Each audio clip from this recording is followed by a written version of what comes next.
سورہ القمر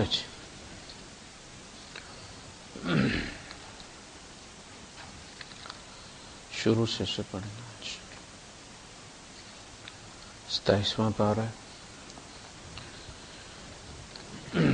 احمدہ وصلی علی رسولہ الکریم اما بعد فاعوذ باللہ السمیع العلیم من الشیطان الرجیم بسم اللہ الرحمن الرحیم اقتربت الساعة وانشق القمر وإن يروا آية يعرضوا ويقولوا سحر مستمر وكذبوا واتبعوا أهواءهم وكل أمر مستقر ولقد جاءهم من الأنباء ما فيه مزدجر حكمة بالغة فما تغني النذر فتول عنهم يوم يدعو الداعي إلى شيء نكر خش عن أبصارهم يخرجون من الأجداث كأنهم جراد منتشر مهطعين إلى الداع يقول الكافرون هذا يوم عسر صدق الله العظيم رب اشرح لي صدري ويسر لي أمري واحلل عقدة من لساني يفقهوا قولي آمين يا رب العالمين. سورہ القمر بھی مکی صورت ہے اور یہ مکی دور کے آخری صورتوں میں سے ہے جس میں اتمام حجت ہو چکا ہے مشرکین مکہ پر، لہذا اس کے انداز میں وہی روانی ہے. آیتیں جیسا کہ مکی صورتوں کا مزاج ہے، چھوٹی چھوٹی آیتیں ہیں لیکن ٹو دا پوائنٹ، اور اس میں تاریخ بھی بیان کی جا رہی ہے، دھمکی بھی دی جا رہی ہے، کافروں کا انجام بھی بیان کیا جا رہا ہے. تو یہ ایک تسلسل ہے، آپ دیکھیں گے ایسے جیسے جھڑی لگی ہوئی ہے، چھوٹی چھوٹی آیتیں. اقتربت الساعہ، قیامت قریب آ لگی. اقترب، اقتراب، قریب، یہ اردو میں جو ہم استعمال کرتے ہیں عربی کا لفظ ہے. وانشق، اور پھٹ گیا، شق ہو جانا، پھٹ جانا، اردو میں استعمال ہوتا ہے. القمر، چاند. حضور صلی اللہ علیہ وسلم سے جو روایت کی جاتی ہے سلسلے میں وہ یہ ہے کہ آپ چاند پورا تھا اور آپ کہیں کسی صحابی کے ساتھ جو راوی ہیں وہ کہتے ہیں کہ چاند 2 ٹکڑے ہوا اور آپ نے فرمایا کہ دیکھو اور گواہی دو. کیونکہ پچھلی کتابوں میں بھی قیامت سے پہلے جو نشانیاں بیان کی گئی اس میں چاند کا پھٹنا شامل ہے. اب وہاں کوئی زلزلہ آیا ہے جس کی وجہ سے وہ ایک دفعہ دونوں ٹکڑے اس کے الگ ہوئے اور پھر دوبارہ اسی قوت کے ساتھ واپس جڑ گئے. اس میں نبی کریم صلی اللہ علیہ وسلم کے انگلی کا اشارہ کر کے پھاڑنے کا کوئی ذکر نہیں. یہ پھر ہم نے مسالہ ڈالا ہے بعد میں. چاند پھٹا، حضور نے فرمایا دیکھو اور گواہی دو کہ چاند پھٹ گیا. اس کا مطلب ہے کہ اب میرے بعد اور کوئی نبی آنے والا نہیں، قیامت آنے والی ہے. تو یہ قیامت کی نشانی ہے، قیامت کے اقتراب کی نشانی. لیکن ہم نے پھر وہ اس کو آگے جو بھی کیا، وہ اصل صورتحال یہ ہے کہ چاند پھٹا. اب وہاں کیا ہوا، لیکن بہرحال اس کے 2 ٹکڑے الگ ہوئے اور اس طرح الگ ہوئے کہ وہ کافی فاصلے پر چلے گئے. یعنی پہاڑی تھی، پہاڑی کے ایک سائڈ پہ ایک اس کا حصہ چلا گیا، پھر دوسرا، تاکہ واضح طور پر اس کا انشقاق نظر آئے اور پھر وہ ٹھک کر کے لگا ہے. اور اب جو آپ دیکھتے ہیں وہ اس کی تصاویر دیتے ہیں چاند کی، تو وہ اس کی ریڑھ کی ہڈی بنی ہوئی نظر آتی ہے کہ یہ الگ ہو کے تو پھر جڑا ہے. وَإِن يَرَوْا آیَةً، اور یہ جب بھی کوئی نشانی دیکھتے ہیں، کوئی آیت دیکھتے ہیں، یہ اللہ کی آیات میں سے آیت ہے. یعرضوا، تو اعراض کرتے، کنی کتراتے. وَيَقُولُ سِحْرٌ مُسْتَمِرٌ، اور کہتے ہیں کہ جی یہ تو ایک لگاتار جادو ہے. یعنی اگر ہم نے دیکھا بھی یہ پھٹتا ہوا تو ضروری نہیں پھٹا ہو، یہ ہمیں پھٹتا ہوا دکھا رہے ہیں. وَكَذَّبُوا، اور انہوں نے جھٹلا دیا. وَاتَّبَعُوا أَهْوَاءَهُمْ، اور اپنی خواہشوں کے پیچھے لگ لیے وہ. وَكُلُّ أَمْرٍ مُسْتَقِرٌ، اچھا اصل میں اللہ پاک ان کی نفسیات یہ بیان رکھی کیوں نہیں مان رہے. اگر وہ مان لیں تو پھر انہیں کچھ پابندیاں ماننی پڑتی ہیں، ان کے تابع رہنا پڑتا ہے، جبکہ وہ پابندیاں ماننے کے لیے تیار نہیں. یہ ہے اصل مسئلہ. وَاتَّبَعُوا أَهْوَاءَهُمْ، انہوں نے جھٹلایا اور اس کا سبب یہ ہے کہ وہ اپنی مرضی پر چلنا چاہتے ہیں. اپنی مرضی پر کسی اندیکھے خدا کی قدغن وہ برداشت نہیں کرنا چاہتے کہ وہ یہ فیصلہ کرے کہ کیا حلال ہے کیا حرام ہے، کیا کرنا ہے کیا نہیں کرنا۔ اصل ان کی نفسیات یہ ہے۔ اگر وہ خدا نے یہ کہے کہ تم مجھے مان لو، مرضی جو چاہو تم کرو، تو پھر وہ مان بھی لیں گے۔ وَكُلُّ أَمْرٍ مُسْتَقِرٌ، اور ہر معاملے کا پھر اینڈ تو ہوتا ہے نا، یعنی کوئی بات درمیان میں تو نہیں رہتی، یعنی ان کے اس رویے کا کوئی اینڈ تو ہوگا۔ ہر بات اپنی جگہ جا کے اس کا ایک ٹھکانا ہے۔ پانی کہیں سے بھی چلتا ہے، آخر ایک جگہ جا کے پہنچتا ہے وہ۔ تو کل امر مستقر، ہر معاملے کا ایک دی اینڈ ہے، اس کا انجام ہے۔ اگر کچھ لوگوں نے قبول کر لیا ہے تو وہ بھی ایک اینڈ کو پہنچنے والے ہیں، ان کا بھی ایک انجام ہے، وہ بھی نیک آدمی بھی مر جاتا ہے، بد بھی مر جاتا ہے، اور جنہوں نے جھٹلا دیا ان کا بھی ایک اینڈ ہے۔ وَلَقَدْ جَاءَهُم مِّنَ الْأَنبَاءِ، اور ان کے پاس خبریں آ چکی ہیں۔ اصل میں نبی جو لفظ ہے وہ نبی خبر دینے سے ہی بنا ہے۔ نبی وہ جو ترجمہ بریکٹ میں کیا نا کنز الایمان میں احمد رضا خان بریلوی صاحب نے، وہ انہوں نے مفہوم اس کا بیان کیا کہ وہ خبر جو کسی اور ذریعے سے نہیں مل سکتی، وہ خبر دینے والا وہ ہے نبی۔ یہ نبا ہی سے نبی بنا ہے۔ اور آپ عرب ملک میں رہتے ہیں، موجز الانباء ہیڈ لائنز جو ہوتی ہیں، تو نبا کی جمع انباء ہے، اور متنبع کرنے والا۔ تو یہ نبی جو ہے یہ اصل میں وہ خبر دینے والا، ایسا نہیں کہ نبی یہ کہیں گے زمین کے نیچے پیٹرول ہے اور آپ اس کو 14 صدیوں بعد نکال لیں اور آپ کہیں گے جی جو بات نبی نے غیب کہی اور جس غیب پر ایمان لانے کا ہم سے تقاضا وہ قیامت تک غیب ہی رہے گا، آپ کی سائنس اسے کبھی دریافت نہیں کر سکی۔ فرشتے کبھی ان کا ایکس رے نہیں کیا جا سکتا، کوئی سکین نہیں ہوگا ان کا، کوئی ڈی این اے نہیں ہو سکتا ان پر ایمان لانے کے بعد۔ یہ کتاب ہے، یہ کتاب ایمان بالغیب ہے، اس کتاب پر اس پہ کوئی نہ اللہ کی مہر ہے نہ اللہ کے دستخط ہیں۔ ہم اسے مانتے ہیں محمد رسول اللہ صلی اللہ علیہ وسلم کی اتھارٹی پر کہ آپ نے کہا یہ اللہ کا کلام ہے۔ دونوں کلام عربی ہیں، ایک کلام ہے محمد رسول اللہ صلی اللہ علیہ وسلم کا، یہ جی حدیث، وہ حدیث الرسول ہے۔ ومن اصدق من اللہ حدیثا، یہ اللہ کی حدیث ہے۔ حضور کہتے ہیں کہ اللہ نے یوں کہا، یہ اللہ کا کلام ہے۔ اب حضور کی اتھارٹی پر ہم کیوں مانتے ہیں؟ اس لیے کہ لاجک یہی کہتی ہے، عقل یہی کہتی ہے، انسانی جو استطاعت میں ہے وہ یہیں تک ہے کہ انسان کسی انسان کے کردار کے بارے میں دوسرے انسانوں سے جو اس کے زمانے کے لوگ ہیں ان سے تحقیق کرے۔ یہ وہ ہستی ہے کہ جس کے دشمن یہ کہتے ہیں کہ انہوں نے جھوٹ نہیں بولا، لہذا ہمارے پاس اور کوئی حل نہیں۔ ہمارے پاس اگر کوئی کہے جی آپ کے پاس کیا ثبوت، ہم کہتے ہیں جی یہ نبی کا قول ہے، ہمارے نبی یہ کہتے ہیں یہ اللہ کا کلام ہے۔ کہتے ہیں جی یہ تو آپ کے نبی کہتے ہیں، ہمارے بزرگ بھی کہتے ہیں، ہمارے اسلاف بھی کہتے ہیں، یہ گیتا فلاں کا ہے اور یہ وید فلاں کے ہیں۔ ہم کہتے ہیں صاحب جو گواہی ہمارے نبی کے حق میں ہے آپ کے تو پتہ ہی کوئی نہیں بزرگوں کا۔ ہمارے ایک سفارتکار تھے، وہ بتا رہے تھے کہ ہم لوگ بیٹھے ہوئے تھے کہیں، کوئی سرکاری برطانیہ کی بات ہے، کوئی سرکاری تقریب تھی، تو اس میں سارے سفراء آئے ہوئے تھے۔ تو بیٹھے ہوئے میں نے یہ کہا کہ یہ صاحب جو ہے یہ یہودی ہیں اور یہ کہتے ہیں کہ تورات اللہ کی کتاب ہے جو موسیٰ علیہ السلام پر نازل ہوئی۔ تو وہ جو ہندو تھا، جو انڈین سفارتکار تھا، اس نے کہا کہ اس میں نئی کیا بات، میں یہ بات جانتا ہوں۔ کہ یہ عیسائی ہیں، یہ کہتے ہیں کہ انجیل جو ہے یہ اللہ کا کلام ہے جو عیسیٰ علیہ السلام پر نازل ہوا۔ وہ پھر تنزیہ مسکرایا کہ یہ کوئی آپ کوئی نیوز بریک نہیں کر رہے، سب کو پتا ہے۔ کہ جی میں یہ کہتا ہوں کہ یہ میری کتاب ہے قرآن، اور یہ محمد رسول اللہ صلی اللہ علیہ وسلم پر نازل ہوئی۔ کہتا ہے یہ 21 کروڑ 22 کروڑ مسلمان ہیں انڈیا کے اندر، یہ ہم بھی جانتے ہیں۔ آپ نے کہا کہ صاحب آپ کو یہ پتا ہے کہ تورات موسیٰ علیہ السلام پر نازل ہوئی، انجیل عیسیٰ علیہ السلام پر نازل ہوئی، قرآن محمد رسول اللہ صلی اللہ علیہ وسلم، وید کس پر نازل ہوئی؟ آپ ہندو مانتے ہو نا اپنی مذہبی کتابوں، بتاؤ نازل کس پہ ہوئے؟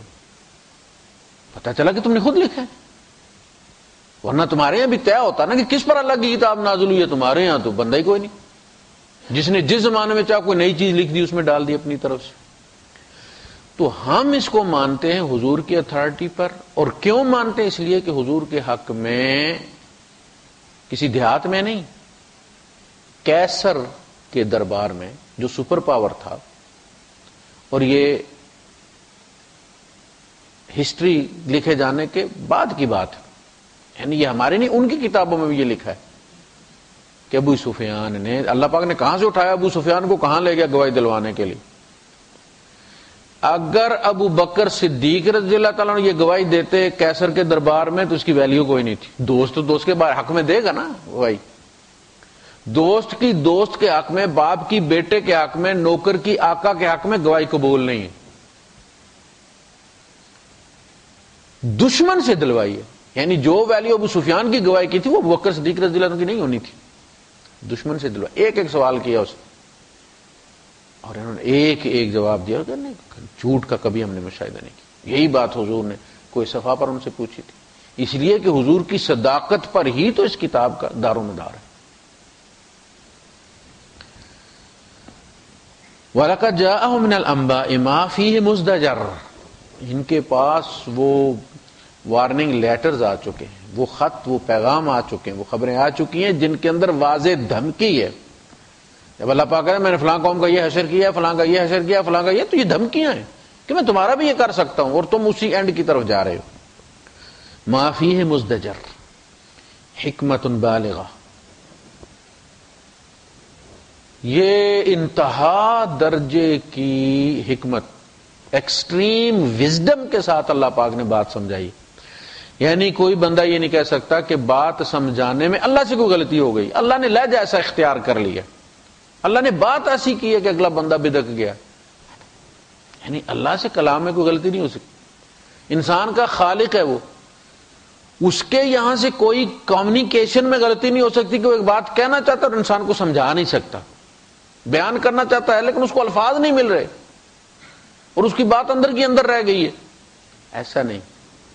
حکمت بالغہ، اللہ کے کلام کے نزول کے بعد حکمت اپنا ہتھیار رکھ بیٹھی ہے. اب اس سے زیادہ حکیم کوئی نہیں ہو سکتا کہ جو رب کی بات بھی سمجھ کر ہدایت پر نہ آئے، اب اور کوئی مزید حکیم بن کر اللہ سے یہ سمجھتا ہو کہ میں بات سمجھا لوں گا. امپاسبل، ہو نہیں سکتے. فما تغنی النذر، ان کو وارننگ، ڈرانا کوئی فائدہ نہیں دیتا. یعنی آپ ایک بندے کو جگانا چاہتے ہیں، اگر وہ سویا ہوا ہے تو جاگے گا نا، اور اگر وہ جاگا اور آنکھیں بند کی ہوئی ہیں تو اس کو کون جگائے گا. فتول عنہم، آپ ان سے منہ موڑ لیجیے، آپ بھی ان سے منہ موڑ لیجیے، کوئی ضرورت نہیں.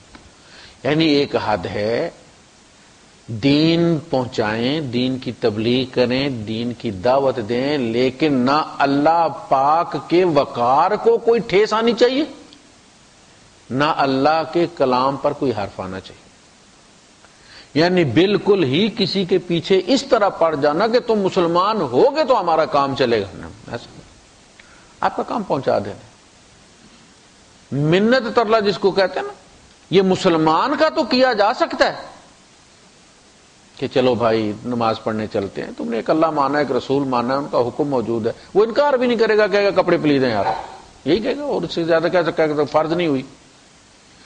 مومن کی منت سماجت کی جا سکتی ہے، لیکن کافر کو دعوت اور تبلیغ میں یہ ایک بادشاہوں کے بادشاہ کا کلام ہے اور یہ اسی انداز میں پہنچایا جانا چاہیے. یہ کسی کی درخواست نہیں ہے. Most respectfully beg to state that please مسلمان ہو جائیے. نہیں، مسلمان ہو جائیے اگر آپ کو اپنی نجات چاہیے، ورنہ ہم نے دوسرا بندوبست کر رکھا ہے تمہارے لیے. اسی لیے کلام میں آپ کو نظر آئے گا کہ جہاں اللہ پاک بتاتا ہے کہ یہ جنت ہے، یہ جہنم بھی ہے، یہ دونوں چیزیں ساتھ ساتھ چلتی ہیں. فتول عنہم، آپ بھی ان سے منہ موڑ لیجیے. جب کفار آئے، سردار ان کا پورا ڈیلیگیشن آیا، تو انہوں نے دیکھا کہ جو لوگ ان کی بکریاں چرایا کرتے تھے، ان کے جانوروں کو چارہ ڈالا کرتے تھے، ان کے نائی موچیوں کا کام کرتے تھے، وہ مجلس میں بیٹھے ہوں. اب سردار جو ہے ایسے لوگوں کو تو مجلس میں اپنے میں آنے نہیں دینا دیتے، تکبر تھا نا کہ جی آپ ہم کو ان کے ساتھ بٹھائیں گے، آپ مہربانی کریں، آپ ہمیں اتنا ذلیل نہ کریں، آپ کو پتہ ہے ہم سردار ہیں، آپ انہیں تھوڑی دیر کے لیے باہر بھیج دیں، بات کر لیتے ہیں ہم۔ اللہ پاک نے فرمایا نہیں، فاصبر نفسك مع الذين يدعون ربهم بالغداة والعشي يريدون وجهه ولا تعد عيناك عنهم تريد زينة الحياة الدنيا۔ اے نبی آپ صبر کر لیجئے نہیں پر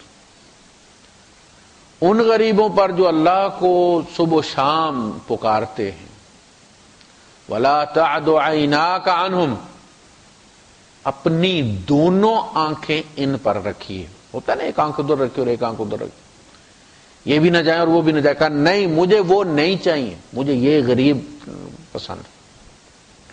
ولا تعد عیناک، اپنی دونوں آنکھیں ان سے نہیں پھیرنی، انہی پر رکھنی ہے دونوں۔ ترید و زینت الحیات الدنیا، آپ دنیا کی زینت دیکھنا، ملا کہتے ہیں نا، قرآن حکیم نے استعمال کیا، قال الملأ من قوم فرعون، قوم فرعون کے ملا کہتے ہیں اس کو کہ جو بھر دیتا ہے مجلس کو، ملا۔ ایک دعا اللہ کے رسول صلی اللہ علیہ وسلم کی کہ رب لک الحمد ملء السماوات وملء الارض وملء ما بینہما وملء ما شئت من، یہ وہ ملا، اے اللہ آسمان بھر کر، زمین بھر کر، دونوں کے درمیان جو گیپ ہے وہ بھر کر تیری تعریف، بھر کر، ملا۔ ملا یا مل ہوتا ہے بھر جانا کسی چیز سے، بور ہو جانا، جی بھر جانا کسی سے، اکتا جانا، ملا یا مل، یہ ملا۔ تو ملا وہ بندہ ہوتا ہے جو مجلس میں آ جائے تو مجلس بھری بھری لگے، رونق، چار چاند لگ جائے مجلس کو، اور وہ اٹھ جائے تو مجلس اجڑ جائے، چاہے بھری ہوئی ہو، لیکن ایک بندہ اٹھ جانے سے وہ مجلس اجڑ جائے، بیکار ہو جائے، کوئی فائدہ نہ رہے۔ وہ لوگ تھے، اللہ نے کہا مجھے نہیں چاہیے، مجھے دنیا کے سردار نہیں چاہیے، مجھے دو جگہ قرآن حکیم میں اللہ پاک وَلَا تَطْرُدِ الَّذِينَ يَدْعُونَ رَبَّهُمْ بِالْغَدَاةِ وَالْعَشِيِّ، آپ ان کو مت بگائیں۔ طرد ہوتا ہے کسی کو نکال دینا، نکل جاؤ بھائی، فرمایا وَلَا تَطْرُدِ الَّذِينَ يَدْعُونَ رَبَّهُمْ بِالْغَدَاةِ وَالْعَشِيِّ يُرِيدُونَ وَجْهَهُ ما علیک من حساب من شیء وما من حسابک علیہم من شیء فتطردهم فتکون من الظالمین۔ وقار اپنا ملحوظ رکھ، کوئی بندہ دنیا میں یہ نہ سمجھے کہ اللہ میرا محتاج، میں مسلمان ہوں گا تو کام چلے گا، نہیں، ساری کائنات اللہ کی محتاج ہے۔ یا ایھا الناس انتم الفقراء الی اللہ، تم محتاج ہو، ہر چیز کے لیے محتاج ہو، اپنے وجود کے لیے، اس وجود کو قائم رکھنے کے اسباب کے لیے، ذرائع کے لیے۔ واللہ هو الغنی، اللہ غنی، وہ تم سے بھی مستغنی ہے، اسے تمہاری ضرورت نہیں۔ فتول عنہم، آپ ان سے منہ موڑ لیجیے، آپ بھی رخ موڑ لیجیے، ساری امیدیں توڑ لیجیے، مت ان کے پیچھے جائیے آپ۔ یوم یدعو الداعی الی شیء نکر، معاملے کو اس دن پر چھوڑ دیجئے جس دن بلانے والا بلائے گا ایک ناگوار چیز کی طرف۔ نکرہ، منکر، تأمرون بالمعروف وتنہون عن المنکر، یہ ایک ہی چیز۔ منکر وہ ہے کہ جس کو انسانی فطرت رد کرتی، اس کو قبول نہیں کرتی، اور معروف وہ ہے جو ہر انسان کے لیے چاہے اس کا تعلق کسی بھی مذہب کے ساتھ، اگر وہ انسان ہے تو وہ اس کے لیے معروف ہے۔ معروف کی دو قسمیں ہیں، ایک قسم ہے جس کا تعلق عبادات کے ساتھ ہے، نماز پڑھنا معروف ہے، نہ پڑھنا منکر ہے، روزہ رکھنا معروف ہے، نہ رکھنا منکر ہے، زکوٰۃ دینا معروف ہے، نہ دینا منکر ہے، یہ عبادات کے منکر ہے۔ لیکن کسی پیاسے کو پانی پلانا، چاہے پیاسا سکھ چاہے وہ کتا ہے، اس کا مذہب کے ساتھ کوئی تعلق نہیں، یہ انسانی معروف ہے۔ اور عبادات کے معروف محدود ہیں۔ اسلام میں عبادات کیا ہیں؟ 4، کلمے کے بعد شہادتین کو چھوڑ دیں آپ، نماز، روزہ، زکوٰۃ اور حج اس کے معروف ہیں. فلاں حاجی ہے جی، نیک بندہ جی.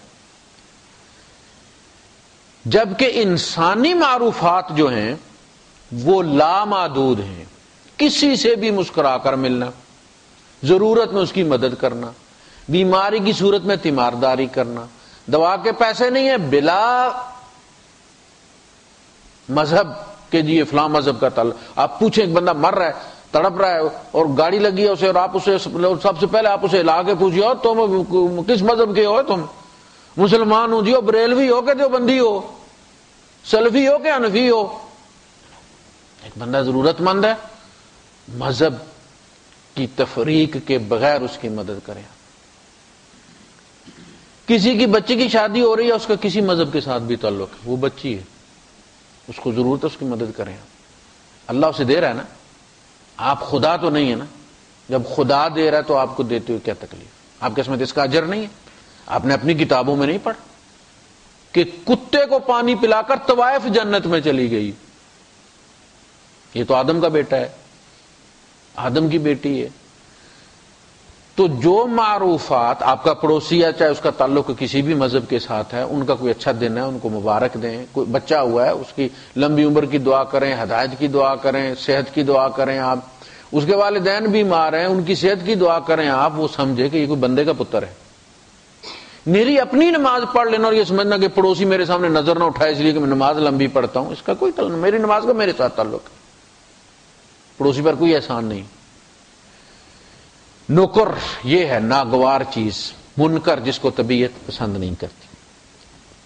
خشعن ابصارہم، نظریں جھکی ہوئی ہوں گی. اصل میں جو دنیا میں جھٹلاتے رہے کہ کوئی نہیں، قیامت کوئی نہیں، ہم کیسے نکلیں گے قبروں سے یار؟ مٹی بن جائیں گے، کھوکھلی ہڈیاں بن جائیں گے. عقل مانتی ہے کہ قبروں سے نکل پڑیں گے. اس دن یہ ہوگا کہ اللہ پاک فرماتا ہے کہ ینظرون من طرف خفی، اس دن وہ مسلمانوں سے نظر نہیں ملائیں گے. وہ طرف خفی کا مطلب یہ ہے کہ جیسے آپ کسی کو دیکھ رہے ہوں لیکن آپ محسوس نہ ہونے دیں کہ آپ دیکھ رہے ہیں. ویسے کر کے جہنم کی طرف دیکھیں گے، لیکن ایسے کر کے نہیں دیکھیں گے مسلمان بھی دیکھیں گے دیکھ رہا ہے کہ ادھر سے وہ آواز دیں گے سردار جی نظر آئی ہے، ایسا نہیں. ینظرون من طرف خفی، وہ اس کو دیکھیں گے مگر اندیکھا کرتے ہوئے، جس طرح دنیا میں اندیکھا کرتے رہے کہ ہے نہیں ہے. خشعن ابصارہم، نظریں جھکی ہوئی ہوں گی. خشوع جو ہوتا ہے اصل میں، خشوع انسان کا اندر جب جھکتا ہے نا، دو چیزیں ہوتی ہیں کہ انسان کا اندر بھی جھکتا ہے اور اس کے پیچھے پیچھے اس کا بدن جاتا ہے. پہلے انسان کا دل کرتا ہے اس کو سجدہ کرنے کا، پھر باڈی اس کو فالو اپ کرتی ہے. وہ جو سجدہ جو آپ سنچری کر کے کرتے ہیں وہ سجدہ اور چیز، یعنی آپ اپنے دل کو فالو کر رہے ہو، آپ کا دل کرتا ماتھا ٹیکنے پر. ایک وہ ہوتا ہے کہ ہم بس جان چھڑانا چاہتے ہیں، اس میں ہمارے دل نہیں. خشوع اور خضوع نماز میں کہتے ہیں نا، آپ خشوع کہتے ہیں اندر کے جھکنے کو اور خضوع کہتے ہیں باہر کے جھکنے کو. باڈی کے جھکنے کو خضوع کہتے ہیں، اندر کے جھکنے کو خشوع کہتے ہیں. ہمارے اندر خشوع کوئی نہیں ہوتا، خضوع ہوتا ہے. ہم رکوع بھی کرتے ہیں، سجدے بھی کرتے ہیں، سجدے میں جا کے واپس بھی آ جاتے ہیں، لیکن وہ جو اندر ہے وہ ایسے تن کے کھڑا ہے. یہ ہے مسئلہ. تو اس دن جھکی ہوئی ہوں گی ان کی. وہ شاعر کا ایک شعر ہے، وہ کہتا ہے کہ وہ مبارک تمہیں سر جھکانا، پھر بھی اتنی گزارش کروں گا، دل جھکانا بھی لازم ہے زاہد، سر جھکانا ہی سجدہ نہیں ہے. دل کو بھی جھکنا چاہیے. خشعن ابصارہم یخرجون من الاجداث، نکلیں گے وہ اپنی قبروں سے. کأنہم، گویا کہ وہ ہیں جراد ٹڈی، منتشر، ایسے کر کے وہ نکلتی ہیں نا، جب سوراخ میں سے آپ دیکھیں چیونٹیاں جب نکلتی ہیں ایسے کر کے وہ پھیلتی چلی جاتی ہیں. بندے قبروں میں سے ایسے اگیں گے اور ایسے میدان میں پھیلتے چلے جائیں گے گویا کہ ٹڈیاں ہیں. وہ جراد منتشر، جس کا جدھر منہ کرے گا وہ اٹھ کے بھاگ پڑے گا اور پہنچے گا رب کے سامنے. جدھر بھی وہ جائے گا، اللہ پاک نے فرمایا کہ آج ہر رستہ رب کے سامنے جاتا، اور جس طرح منہ کر کے دوڑو تم سامنے ہوگا وہ.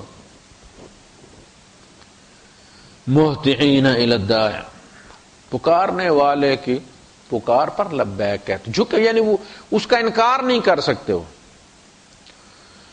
یقول الکافرون ھذا یوم عسیر، کافر اس دن کہیں گے کہ یہ بڑا سخت دن ہے. عسرت کہتے ہیں نا ہمارے یہاں، عین سین اور ریتے غریبی کے لیے لفظ استعمال ہوتا ہے ہمارے یہاں، عسر اور یسر، عسر تنگی کو کہتے ہیں. تو وہ چونکہ عسرت کے جو دن ہوتے ہیں وہ بڑے سخت دن ہوتے ہیں، یہ ہے عسر. کذبت قبلہم قوم نوح، ان سے پہلے قوم نوح بھی جھٹلا چکی. ایسا نہیں کہ پہلی دفعہ کسی نے جھٹلایا، اور ایسا نہیں کہ اس کا انجام نہیں ہوا. فکذبوا عبدنا، تو انہوں نے ہمارے بندے کو جھٹلایا. اب یہ جب اللہ پاک کہتا نا عبدنا، تو یہ شان بیان کر رہا، وہ ہمارے بندے کو، اور اس ہم کے اندر اتنا زور ہے کہ اللہ کی پوری قوت ہمارے بندے کو جھٹلا دیا. جیسے کوئی کہتا تم نے میرا فون اٹینڈ نہیں کیا. سب سے پہلے دیکھیں گے یہ بات کیا کون رہا ہے. اگر کوئی بڑا شیخ کہہ رہا تو پھر تو بندے کے پسینے چھوٹ جاتے. میرے بندے کو، اقبال کہتا ہے کہ عبد دیگر، عبدہ چیزیں دیگر. او بھائیو، عبد اور چیز ہوتی ہے جسے تم کہتے ہیں نا غلام اور سلیب، یہ ایک عام چیز ہے، بندوں کے بھی غلام رہے ہیں. عبدہ اس کا غلام، یہ عبدیت ذلت ہے، اور اس کا غلام عزت ہے. یہ عبدیت انسان کا عبد ہونا کمزوری ہے، اور اس کا عبد ہونا قوت ہے، اس لیے کہ اس کے پیچھے خدا ہے. ڈرائیور ہی ہوتا ہے، لیکن شیخ کے ڈرائیور کو آپ نے دیکھا ہے، اس کا ٹرن آؤٹ ہی اور ہوتا ہے، پتہ چلتا ہے خود ہی یہ شیخ ہے. دروازہ بند کرنا گاڑی کا سیدھا منہ نہیں ایسے بند کرتا، ویسے کر کے کرتا، وہاں جا کے پھر وہ ریموٹ دبا کے تو اس دروازے بند کرتا ہے. سٹائل. کس کو جھٹلایا انہوں نے؟ عبدنا، ہمارے بندے کو. انجام دیکھو. وقالوا، انہوں نے کہا مجنون، پاگل ہے. وازدجر، اور اسے دھمکیاں بھی دی. دیکھا اکیلا ہے، اولاد بھی پوری مسلمان نہیں ہے، بیوی مسلمان نہیں ہے، دیہڑی نہیں لگاتا، کام نہیں کرتا، چوک میں آ کے سارا دن پتھر کھاتا رہتا ہے لوگوں سے. تو کیا کہیں؟ بیوی کیا کہتی تھی؟ لوگوں یہ پاگل ہے، تم تو پاگل نہیں ہو، خود کو رحم کرو اس پر. پتھر مارتے تھے، پتھروں میں دفن ہو جاتے تھے. جو چند بندے ایمان لائے تھے وہ رات کو آ کے، جب دنیا اپنے اپنے گھروں میں چلی جاتی، وہ پتھر ہٹا کے ان کو نکال کے گھر لے جاتے. سورج طلوع ہوتا تو نو پھر اسی چوک میں ہوتے، پھر پتھر برس رہے ہوتے. 1 2 4 دن کی بات نہیں، 950 سال کی بات ہے. کمال ہے. ایسے ہی نہیں اولو العزم رسول ان کو کہا گیا. تو دھمکیاں بھی انہوں نے دی. ان کا تم سمجھتے کیا آپ نے؟ تمہارے ساتھ ہے کون؟ فدعا ربہ، انہوں نے پھر اپنے رب کو پکارا جو ان کے ساتھ تھا، انہوں نے پھر اسی کو پکارا. انہوں نے کیا کہا؟ انی مغلوب، میں مغلوب ہو گیا ہوں. فانتصر، سو تو بدلہ لے، یعنی میں تو ان کا کچھ نہیں بگاڑ سکتا، میں ہار گیا ہوں، یہ لوگ غالب آ گئے ہیں. فانتصر، پس آپ اللہ تو بدلہ لے ان سے. ففتحنا ابواب السماء، ہم نے پھر آسمانوں کے دروازے کھول دی. بماء منہمر، نہروں کی طرح پانی برساتے ہوئے. وفجرنا الارض عیونا، اور ہم نے زمین کو کے چشمے پھاڑ دیے، اوپر سے بھی پانی برس رہا ہے، نیچے سے بھی پانی نکل. فالتقى الماء على امر قد قدر، یہاں تک کہ پانی پہنچ گیا، مل گیا، یعنی آسمان والا بھی زمین والا بھی اس نشان تک پہنچ گیا جو ہم نے لگا کے بھیجا تھا کہ یہ کر. پہاڑ ڈوب گئے اس میں. وحملناه على ذات الواح ودسر، جب حضرت نوح علیہ السلام کو اللہ پاک نے کہا کہ اب آپ تبلیغ چھوڑ دیں اور کشتی بنائیں.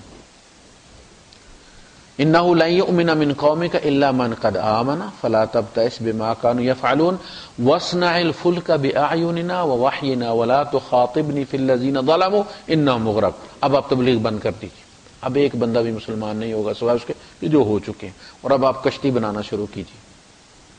اور جب وقت آئے گا تو ظالموں کے لیے دعا نہیں کرنی آپ نے. ٹھیک ہے. اب نوح علیہ السلام نے تبلیغ چھوڑ دی, کشتی بنانی شروع کر دی. اب وہ پھر آ گئے.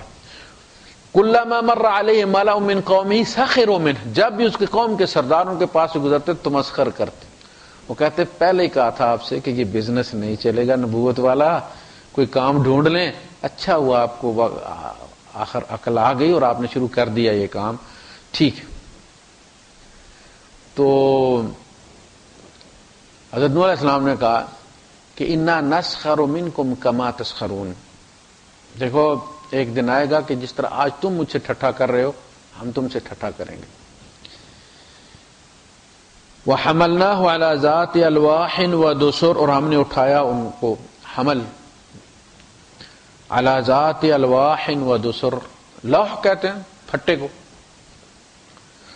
دسر میخیں یعنی میخوں اور پھٹوں والی کشتی, کیونکہ اللہ کی نگرانی میں ہی انہوں نے یہ کام کیا تھا. اللہ پاک نے اس کے پورشن بنوائے کہ اس طرح بنانا ہے, کیونکہ جانور بھی لینے تھے تو اس طرح سے رکھا گیا کہ بھئی انسان کہاں رہیں گے, جانور کس طرح سے رہیں گے, اور جانوروں کی اپنی اپنی قسموں کے لیے الگ الگ پورشن بنوائے.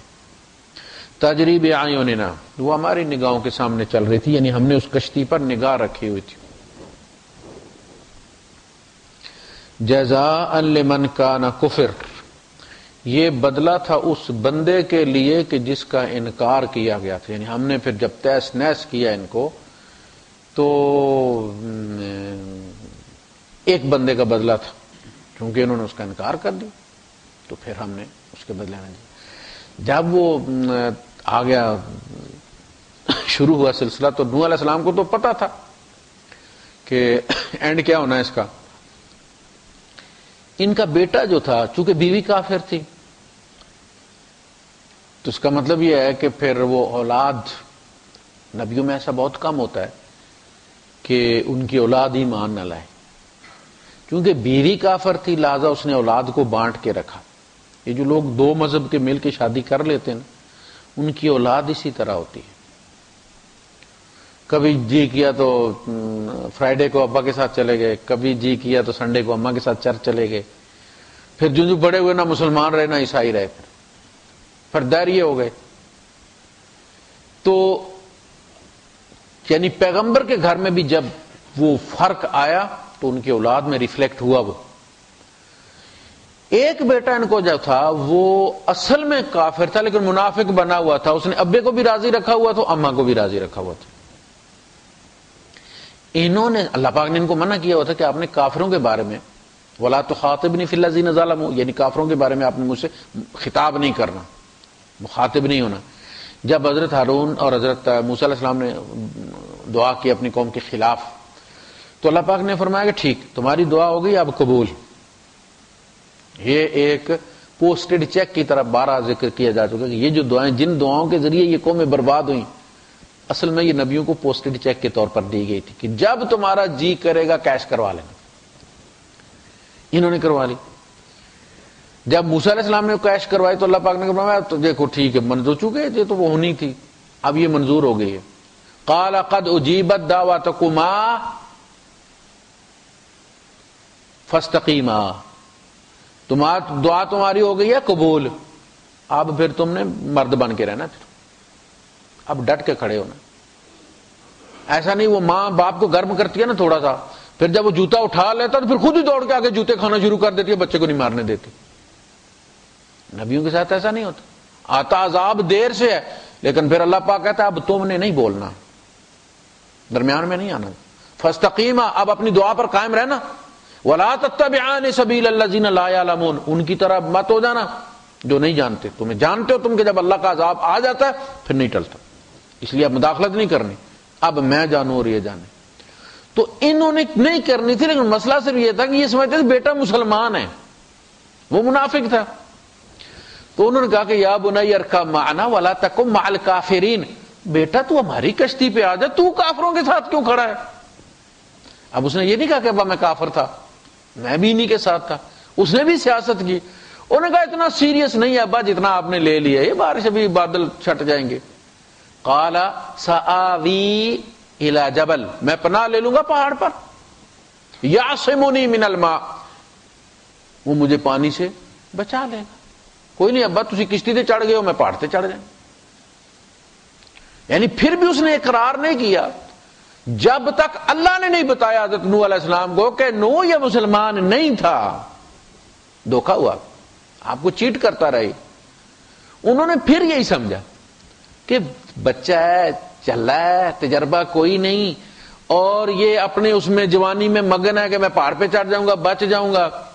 اس نے کہا، آپ نے فرمایا قال لا عاصم اليوم من امر اللہ الا من رحم. آج کوئی پہاڑ اللہ کے عذاب سے نہیں بچائے گا سوائے اس کے جس پر وہ رحم کر دے، اور رحم میری کشتی پر ہے. آج ادھر عذاب ہے، نہیں آیا. فحال بینہم الموج.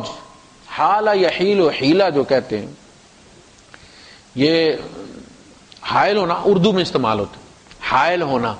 حال بینہم الموج، ان دونوں کے درمیان موج حائل ہو گئی. ایک زور کی موج آئی اور وہ بیٹا جو ہے وہ اس کے اندر چلا گیا اور باپ کشتی پر کھڑا ہے. تو انہوں نے دعا کی. ونادى نوح ربه فقال رب ان ابني من اهلي. اللہ میرا بیٹا میرے اہل میں سے. وان وعدك الحق، اور تو نے کہا تھا تیرا اہل بچا لوں گا. وانت احکم الحاکمین. قال یا نوح انه ليس من اهلك.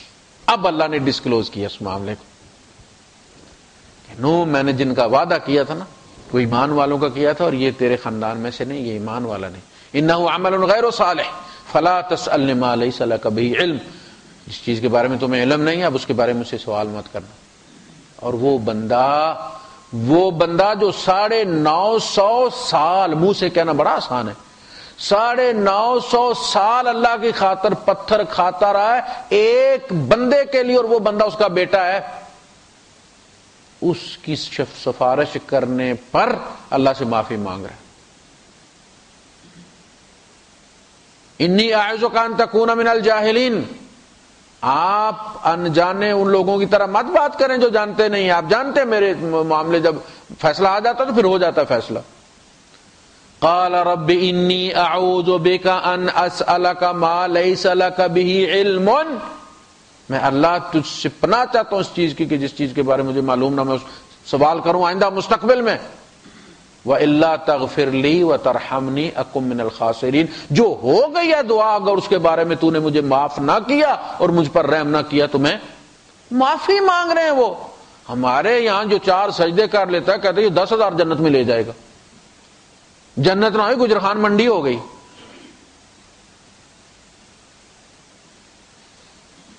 وہ معافی مانگ رہے ہیں. فالتقى الماء على امر قد قدر وحملناه على ذات الواح ودسر تجري باعيننا جزاء لمن كان كفر ولقد تركناها آية فهل من مدكر. ہم نے اسے نشانی کے طور پر چھوڑ دیا اس کشتی کو. وہ جودی پہاڑ پہ ملی آپ کو آرکف نوح.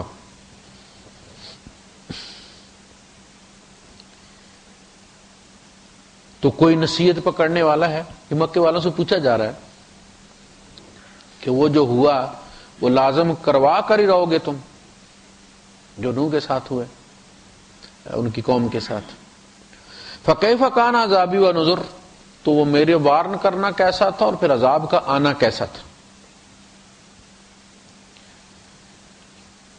وَلَقَدْ يَسَّرْنَا الْقُرْآنَ لِلذِّكْرِ فَهَلْ مِن مُدَّكِرٍ. ہم نے قرآن کو نصیحت پکڑنے کے لیے بڑا آسان بنایا. یہ عقل میں آتی ہیں اس کی باتیں. یہ تبیان ہے، تبیان لکل شیء. یعنی ایسا ممکن نہیں کہ اللہ بات کرنا چاہتا ہے اور پھر وہ اپنی بات سمجھا نہیں سکا اور مجھے سمجھانی پڑے کہ اللہ یوں کہتا ہے. قرآن اپنی بات میں بالکل واضح ہے. یہ عربی مبین ہے، واضح کھلی ہوئی.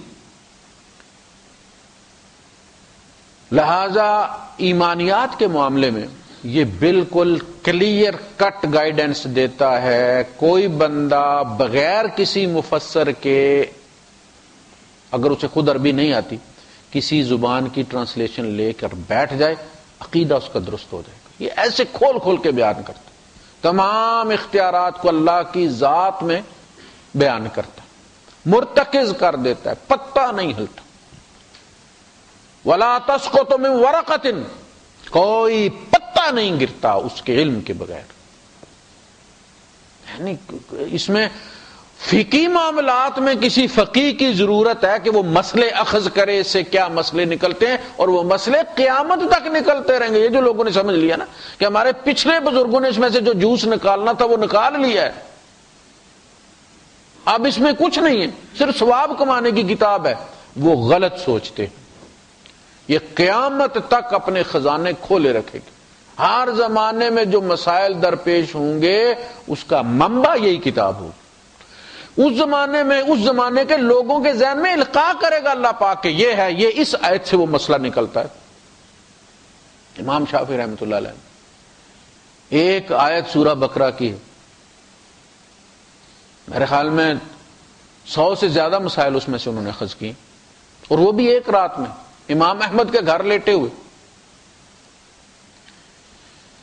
تو یہ عقائد کے معاملے میں بالکل واضح ہے، اس میں کسی مغالطے کی کوئی ضرورت نہیں. کہ جی کوئی مولوی کیا کہتا ہے، کوئی مولوی کہتا ہے مولویوں کو گولی مارو یار، تم اللہ کی کتاب لو. یہ کس لیے، کس وقت؟ مولویوں سے بچانے کے لیے تو یہ کتاب بچائی گئی تھی. پچھلا دین مولویوں نے برباد کیے تھے نا سارے. بے مستحفظ من کتاب اللہ، مولویوں کے حوالے کی گئی تھی کتابیں کہ ان کی حفاظت کرنا. وہ جو عیسیٰ علیہ السلام نے کہا تھا کہ جب باڑ ہی کھیت کو کھانے لگ جائے تو اس کی حفاظت کون کرتے، جن کے حوالے کی گئی تھی اس کی حفاظت کرنا، انہوں نے جب اس کو ورک کر لیا تو بچانا کس نے تھا؟ اللہ نے کہا اب یہ نہیں ہوگا. انف از انف، انا نحن نزلنا الذکر وانا لہ لحافظون. اب ہم حفاظت کریں گے، اب مولویوں کی ضرورت نہیں. یہ کوئی بہانہ نہیں ہے کہ کوئی مولوی کیا کہتے ہیں، آپ مارکیٹ جاتے ہیں، آپ کو جوتا لینا ہوتا ہے، 500 دکانیں جوتوں کی، ہر کوئی آپ کو اپنی طرف لے کر ہی آتے ہیں نا. آپ اتنی عقل ہے آپ کی، جوتے کے بارے میں آپ بہت ذہین ہیں، اپنی عاقبت کے بارے میں آپ بیوقوف ہیں. آپ کو پتہ ہے کون مولوی، لیکن ہم جان بوجھ کے، ہمارے اندر بھی تعصب ہوتا ہے جو کھینچتا ہے دوسرے کی طرف. آپ اس کو لے کر بیٹھیں، آپ نہ اس مولوی کی سنیں نہ اس مولوی کی سنیں. آپ عقیدے کے معاملے یہ کتاب کیا کہتی ہے اس کو دیکھیں. یہ بانٹتی ہے، یہ ٹھیکے دیتی ہے، اس میں کوئی ٹینڈر نوٹس لگا ہوا ہے، اس کے اندر کوئی ایگریمنٹ لگا ہوا کہ اللہ پاک نے جو اتنی نمازیں پڑھ لے اس کو اتنا کوٹا دے دیا، اور جو اتنی پڑھ لے اس کو اتنا کوٹا دے دیا، کہ ان کو بیٹے تم دینا، بیٹیاں تم دینا. یہ کہیں لکھا ہے؟ اللہ نے لکھا نہیں کہ نبی بھی ایڑیاں رگڑ کر مجھ سے مانگتے رہے. یعنی عقائد کے معاملے میں وَلَقَدْ يَسَّرْنَا الْقُرْآنَ لِلذِّكْرِ فَهَلْ مِن مُدَّكِرٍ. کوئی اس سے فائدہ اٹھائے گا، کوئی نصیحت پکڑے گا اس کتاب سے. کذبت عاد، عاد بھی جھٹلا چکے. فکیف کان عذابی ونذر، تو کیسا تھا میرا عذاب اور کیسا تھا میرا ڈرانا. یعنی کوئی تم پہلی قوم نہیں ہو کہ تم جھٹلا رہے ہو، تم سے پہلی قوم نے جھٹلایا، ان کا اینڈ کیا ہوا؟ انا ارسلنا علیہم ریحا صرصرا، ہم نے ریح صرصر ان پر بھیجی. یہ سردی، ایسی ہوا جس کے اندر سخت سردی ہو. فی یوم نحس مستمر، ایک منحوس دن، یعنی اس قوم کے لیے جو منحوس تھا، تباہی کا دن تھا، اس میں خیر ان کو ملی نہیں، اور وہ ان کے اپنے کرتوتوں کی وجہ سے. مستمر، یہ 7 لیال و 8 ایام، 7 راتیں اور 8 دن یہ ہوا چلی ہے مسلسل. تدمر کل شیء بامر ربها، ہر چیز کو اس نے بھوسا بنا کے رکھ دیا اپنے رب کے حکم سے.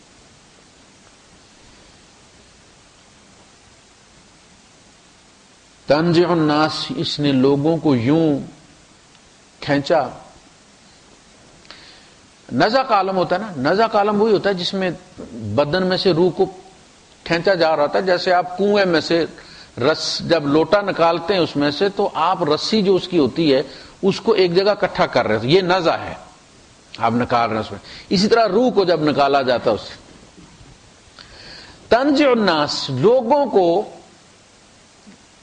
کھینچا جا رہا تھا. نزع کا عالم جو ہوتا ہے وہ سختی کا عالم ہوتا ہے، یعنی رکاوٹ ہے، ایک چیز ایک طرف کھینچ رہی ہے، دوسری طرف کھینچ رہی ہے. فرمایا اللہم مالک الملک تؤتی الملک من تشاء، اے اللہ پاک بادشاہی کے مالک، تو جس کو چاہتا ہے بادشاہی دے دیتا ہے، ملک دے دیتا ہے. یعنی رات کو سوتا ہے صبح اٹھتا ہے. دیکھو نا پرویز مشرف کو کیسے ملا تھا، جہاز میں بیٹھا اس کے اوپر پتہ بھی نہیں تھا کہ کیا ہونا میرے ساتھ. زمین پر اترا تھا تو پاکستان کا بادشاہ تھا. 8 سال اس نے جو چاہ کی، یعنی وہ خدا سے کم اپنے آپ کو سمجھنے کے لیے تیار نہیں تھا. اور آج وہ میرے در کو، ہم جب اسکول جاتے وہ بہانا کرتے تھے، اوے مر گئے، اوے مر گئے، بالکل وہی بہانے، اوے یار تیز ہو گئی، 8 بیٹ ICU میں لے کے جا رہے ہیں. بچوں والی باتیں ساری.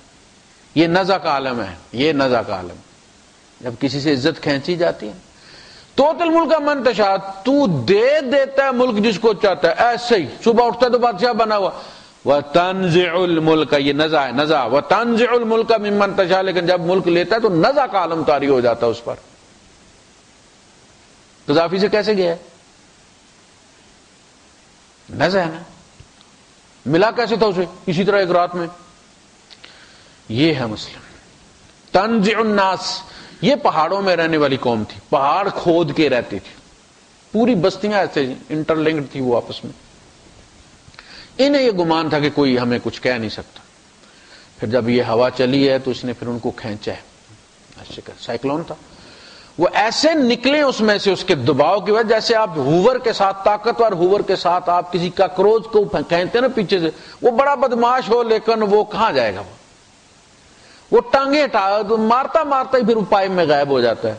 اس طرح اللہ نے انہیں کھینچا، کھینچ کے اوپر لے گئے، اوپر جا کے ایئر پاکٹ کے اندر ان کو پھینکتا رہا. تنزع الناس